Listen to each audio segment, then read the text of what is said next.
Hi everyone. இன்றைக்கி நம்மளோட topic வந்து பார்த்திங்க அப்படின்னா லவங்கம். அதாவது இந்த பற்களோட வலியை வந்து முழுமையாக போக்குமா அப்படின்னு எல்லோரும் கேட்குறீங்க.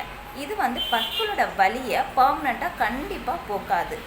பட் டெம்ப்ரவரி ரிலீஃப் இருக்கும். ஏன் அப்படின்னா இந்த லவங்கத்தில் பார்த்திங்க அப்படின்னா உங்களுக்கு யூஜினால்ன்ற ஒரு கண்டென்ட் இருக்குது. இந்த யூஜினால் கூடிய ப்ராப்பர்ட்டி என்ன அப்படின்னா மைல்டாக வந்து பார்த்திங்க அப்படின்னா ஆன்டிபாக்டீரியல் ப்ராப்பர்ட்டி இருக்கும், அண்ட் அனால்ஜசிக் ப்ராப்பர்ட்டி இருக்குது, ஆன்டி இன்ஃப்ளமேட்டரி ப்ராப்பர்ட்டி இருக்குது. இந்த அனால்ஜசிக் ப்ராப்பர்ட்டி வந்து என்ன ஆகும் பார்த்திங்க அப்படின்னா மைல்டாக உங்களுக்கு ஒரு நம்மிங்கை வந்து க்ரியேட் பண்ணும். இந்த நம்மிங் இருக்கிறதுனால உங்களுக்கு வந்து டெம்ப்ரவரி ரிலீஃப், டெம்ப்ரவரியாக ஒரு பெயின் ரிலீஃப் கண்டிப்பாக இருக்கும். அதுவே பெர்மனெண்ட்டாக யூஸ் பண்ணக்கூடாது. ஏன் அப்படின்னா நம்ம பற்களுடைய வலி பார்த்திங்க அப்படின்னா ஒன்று பல்லில் இன்ஃபெக்ஷனால் வரும், கம் இன்ஃபெக்ஷனால் வரும், இல்லை உடஞ்ச பற்கள்னால கூட வரலாம். அப்படி இல்லை அப்படின்னா டூத்தில் இருக்க ரூட் எக்ஸ்போஷர் ஆகிறதுனால கூட வரலாம். ஸோ இது எதுவுமே நம்ம தெரியாமல் இந்த பல் வலிக்கான இந்த க்ளோவை நம்ம யூஸ் பண்ணிகிட்டே இருந்தோம் அப்படின்னா கண்டிப்பாக பற்களை வந்து இழக்க நேரிடும்.